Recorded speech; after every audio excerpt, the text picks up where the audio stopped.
आज का हमारा टॉपिक है विस्थापन धारा या डिस्प्लेसमेंट करंट। डिस्प्लेसमेंट का मतलब होता है सब्स्टिट्यूशन।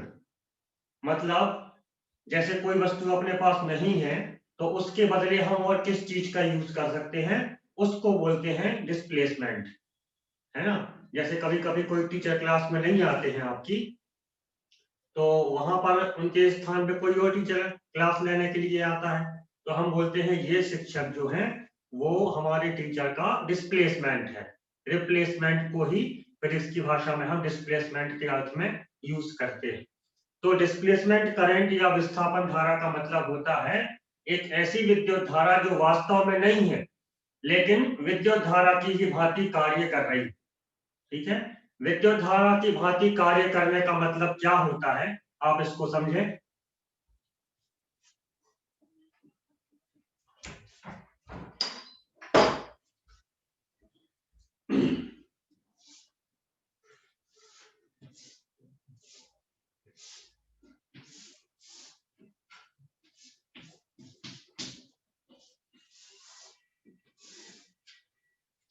ये एक नॉर्मल सर्किट है जिसमें एक सेल लगा हुआ है और उसके साथ एक संधारित्र हमने जोड़ा हुआ है। अब यहां से जब विद्युत धारा चलना आरंभ होती है, यहां से विद्युत धारा जब प्रवाहित होती है तो वो यहां से इस प्रकार से अपना राउंड पूरा करते हुए यहां तक आ जाती है ना। विद्युत धारा का मतलब होता है आवेश प्रवाह की दर। तो इस तार में विद्युत धारा सेल के पॉजिटिव सिरे से नेगेटिव सिरे तक फ्लो होती है। मींस इस तार में आवेश पॉजिटिव सिरे से नेगेटिव सिरे तक फ्लो हो रहा है। ठीक है, हम ये पहले पढ़ चुके हैं कि आवेश को फ्लो होने के लिए, आवेश को प्रवाहित होने के लिए किसी न किसी चालक की आवश्यकता होती है। बगैर चालक के ऐसे हवा में आवेश फ्लो नहीं हो सकते, है ना। यदि हवा में आवेश फ्लो हो सकते होते तो वहां जो बिजली का बोर्ड है वहां से हम तक आवेश आ जाते और हमें यहाँ खड़े खड़े बिजली के बोर्ड से शॉक का अनुभव होता। लेकिन हमें शॉक नहीं लगता क्योंकि हमारे और बिजली के बोर्ड के बीच में कोई कनेक्शन वायर नहीं है, कोई चालक तार नहीं है, इसलिए वहां से यहाँ तक विद्युत आवेश नहीं आ सकते। ठीक, बैटरी के इस सिरे से इस सिरे तक ये तार जुड़ा हुआ है, इसलिए यहां से यहां तक विद्युत धारा फ्लो हो जाती है। बिना तार के, बिना वायर के विद्युत धारा फ्लो नहीं हो सकती। ऑर्स्टेड ने कहा था कि जिस भी तार में विद्युत धारा प्रवाहित होती है उसके परितः चुंबकीय क्षेत्र निर्मित होता है। तो यदि हम इस तार को देखें, ये वाला जो तार है, इस तार के प्रत्येक बिंदु के परितः एक चुंबकीय क्षेत्र निर्मित हो रहा होगा, क्योंकि ऑर्स्टेड के अनुसार धारावाही चालक के परितः एक चुंबकीय क्षेत्र निर्मित होता है। तो इस तार में विद्युत धारा है, इसलिए इसके चारों तरफ क्या होगा, एक चुंबकीय क्षेत्र निर्मित होगा। इतनी बात सबको समझ में आती है। अब जरा यहां पर विचार करते हैं, ये संधारित्र की दोनों प्लेटों के बीच में एक गैप होता है ना। संधारित्र की जो प्लेट अपन ने पहले पढ़ी है, इसमें दो प्लेटें होती हैं, एक प्लेट पॉजिटिवली चार्ज होती है और दूसरी प्लेट पर इस प्लेट के कारण आंतरिक भाग पर ऋणावेश और बाहरी भाग पर धनावेश प्रेरित हो जाता है। ठीक, तो इस प्लेट और इस प्लेट के बीच में यहाँ पर गैप है और यहाँ पर कोई भी तार कनेक्टेड नहीं है। तो क्या इन दोनों के बीच में यहाँ कोई विद्युत धारा फ्लो हो रही होगी? नहीं हो रही होगी, क्योंकि विद्युत धारा फ्लो होने के लिए क्या आवश्यक है, कोई ना कोई चालक तार उनके बीच में होना चाहिए। तो वहां पर कोई चालक तार कनेक्टेड नहीं है, उन दो प्लेटों के बीच में गैप है, वायु है और वायु कुचालक होती है, इसलिए इस प्लेट और इस प्लेट के बीच में कोई करंट फ्लो नहीं होती। ठीक, यदि इस प्लेट और इस प्लेट के बीच करंट फ्लो नहीं होती है तो क्या यहाँ पर विद्युत चुंबकीय क्षेत्र निर्मित होगा? जैसे यहाँ चुंबकीय क्षेत्र निर्मित हो रहा है, ऑर्स्टेड के अनुसार धारावाही चालक के परितः, ऐसा चालक जिसमें विद्युत धारा हो उसके परितः चुंबकीय क्षेत्र निर्मित होता है। यहाँ पर कोई चालक तार नहीं है, चालक तार नहीं है इसका मतलब विद्युत धारा प्रवाहित नहीं हो रही है। नहीं हो रही है तो क्या उन दोनों प्लेटों के बीच चुंबकीय क्षेत्र निर्मित होगा? तो आंसर है नहीं होना चाहिए, क्योंकि चुंबकीय क्षेत्र केवल किसके कारण निर्मित होता है? ऐसे चालक के कारण जिसमें विद्युत धारा फ्लो हो रही। ठीक, तो यहाँ चुंबकीय क्षेत्र हमें दिखता है। दिखने का मतलब ये है कि यहाँ पे आपने एक चुंबकीय सुई रखी और वैसे विक्षेपित हो गई। चुंबकीय सुई विक्षेपित हो गई मतलब क्या है? वह चुंबकीय क्षेत्र है। यहाँ पे हमने चुंबकीय सुई रखी, वो विक्षेपित हो गई। यहाँ पे चुंबकीय सुई रखी, विक्षेपित हो गई। समझ में आता है? क्योंकि इस तार में करंट है, उसके परितः चुंबकीय क्षेत्र है, चुंबकीय सुई विक्षेपित होगी। ठीक, क्या यहां पर हम चुंबकीय सुई रखेंगे तो क्या विक्षेपित होगी? नहीं होना चाहिए, क्योंकि वहां पे तार नहीं है। तार नहीं है इसलिए करंट नहीं है, करंट नहीं है इसलिए चुंबकीय क्षेत्र नहीं है, इसलिए चुंबकीय सुई को विक्षेपित नहीं होना चाहिए। लेकिन मैक्सवेल नाम के एक वैज्ञानिक ने यह प्रयोग किया कि जब यहां चुंबकीय सुई रखते हैं तो भी विक्षेपित होती है। संधारित्र की दोनों प्लेटों के बीच कोई कनेक्शन नहीं है, कोई तार नहीं है, कोई विद्युत धारा, क्योंकि हवा है वहां तो उसमें विद्युत धारा फ्लो नहीं हो सकती। अगर विद्युत धारा फ्लो नहीं हो सकती है तो चुंबकीय क्षेत्र भी नहीं बन सकता होना चाहिए, क्योंकि चुंबकीय क्षेत्र बनाने के लिए सबसे आवश्यक होती है करंट। करंट के परितः ही चुंबकीय क्षेत्र बनता है। ठीक है, लेकिन मैक्सवेल ने ये प्रयोग किया कि जब यहाँ पर हम चुंबकीय सुई रखते हैं तो वो विक्षेपित होती है। इसका मतलब यहाँ भी एक चुंबकीय क्षेत्र निर्मित होता है। करंट तो वहां पर है नहीं, और ये भी 100% सत्य है कि करंट के बिना चुंबकीय क्षेत्र नहीं बन सकता। फिर वहां चुंबकीय क्षेत्र कैसे आ गया? इसका उत्तर मैक्सवेल ने दिया। ठीक है, कि अभी तक हम केवल क्या समझते थे कि विद्युत धारा का मतलब होता है आवेश का प्रवाहित होना। विद्युत धारा का मतलब होता है चुंबकीय क्षेत्र बनने के लिए केवल विद्युत धारा की ही आवश्यकता होती है। ये अभी तक हमारा कॉन्सेप्ट था।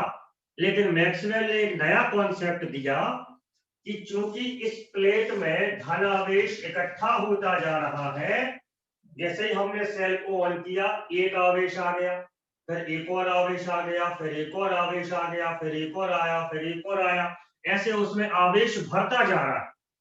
आवेश की मात्रा लगातार बढ़ती जा रही है, आवेश की मात्रा लगातार परिवर्तित होती जा रही है। परिवर्तित होने वाले आवेश के कारण भी चुंबकीय क्षेत्र उत्पन्न होता है। ये हमें कॉन्सेप्ट मैक्सवेल ने दिया। और स्टेट ने केवल ये कहा था कि धारावाही चालक के परितः चुंबकीय क्षेत्र उत्पन्न होता है। मैक्सवेल ने ये बताया कि यदि किसी चालक में आवेश को भरते जाओगे या उसमें से आवेश को निकालते जाओगे, मतलब परिवर्तित होने वाले आवेश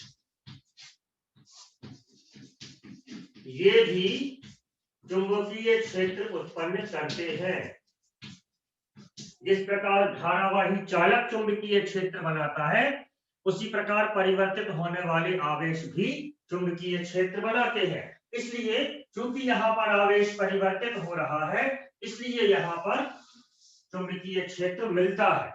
नॉर्मली नहीं मिलना चाहिए था क्योंकि वहां पे करंट नहीं है, लेकिन हमें मिलता है। ऐसा मैक्सवेल ने देखा और उसके लिए एक नियम बनाया कि करंट ही होना आवश्यक नहीं है, परिवर्तित होने वाले आवेश भी चुंबकीय क्षेत्र को बना सकते हैं। तो यदि आपके पास किसी चालक तार में करंट है तो आप उसके परितः क्या होगा? पक्के में चुंबकीय क्षेत्र होगा।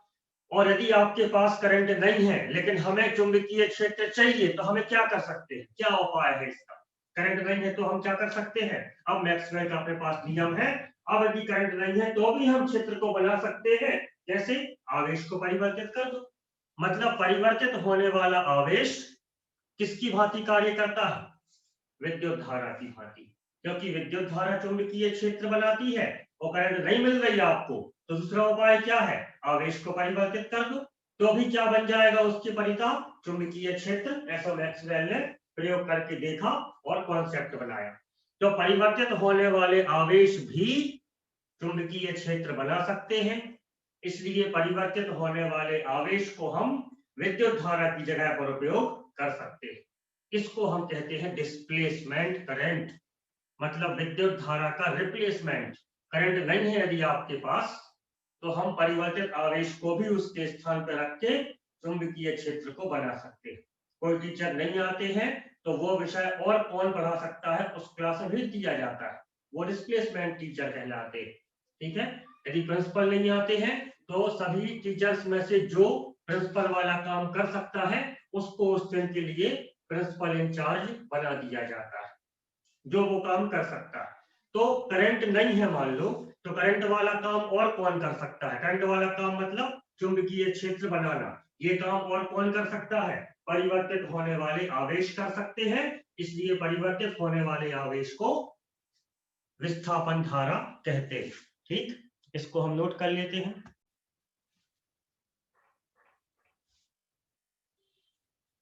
ये विस्थापन धारा की डेफिनेशन है। जब किसी संधारित्र युक्त परिपथ में विद्युत धारा प्रवाहित कराई जाती है इस परिपथ में, तो संधारित्र की प्लेटों के मध्य चालक तार न होने के कारण धारा प्रवाह नहीं होता। हमने आपको बताया धारा प्रवाह होने के लिए कंडक्टर का चालक का होना आवश्यक है। अतः उस स्थान पर चुंबकीय क्षेत्र नहीं होना चाहिए, क्योंकि चुंबकीय क्षेत्र केवल धारावाही चालक के परिता होता है, करंट से ही चुंबकीय क्षेत्र बनता है, तो यहाँ पर नहीं होना चाहिए। किंतु मैक्सवेल के अनुसार वहां भी चुंबकीय क्षेत्र पाया जाता है। उन्होंने प्रयोग करके देखा कि यहाँ पे हम एक चुंबकीय सुई रखते हैं तो वो डिस्प्लेस्ड हो जाती है, विक्षेपित हो जाती है। जो संधारित्र की प्लेटों पर परिवर्ती आवेश के कारण निर्मित होता है। अभी तक हम केवल क्या समझते थे और स्टेट के प्रयोग के द्वारा कि केवल करंट के द्वारा ही चुंबकीय क्षेत्र बनता है, किंतु मैक्सवेल ने ये कॉन्सेप्ट दिया यदि इस प्लेट पर आवेश जमा होता जा रहा है, मतलब आवेश की मात्रा बदल रही है, परिवर्तित हो रही है, बढ़ रही है, तो वहां भी चुंबकीय क्षेत्र बनता है। तो यहाँ पर जो क्षेत्र बना है वो किस कारण बना है? अब इसकी प्लेट पर परिवर्ती आवेश के कारण निर्मित होता है। इस प्रकार परिवर्ती आवेश भी चुंबकीय क्षेत्र बनाते हैं, करंट ही नहीं बनाती, केवल करंट वाला काम परिवर्ती आवेश भी कर सकता है। इसलिए करंट नहीं है तो हम उसके स्थान पर परिवर्ती आवेश को भी रखते अपना काम चला सकते हैं। परिवर्ती आवेश के विद्युत धारा के समान व्यवहार के कारण परिवर्ती आवेश का व्यवहार कैसा होता है? ठीक जैसे विद्युत धारा का व्यवहार होता है, इसलिए हम इसे विस्थापन धारा कहते हैं, डिस्प्लेसमेंट करंट कहते हैं। ये आपको नोट करना है। ये विस्थापन धारा की डेफिनेशन है। ठीक है, इसके द्वारा हम विस्थापन धारा को एक्सप्लेन कर सकते हैं। इसके बाद अगली क्लास में आगे स्टडी करेंगे।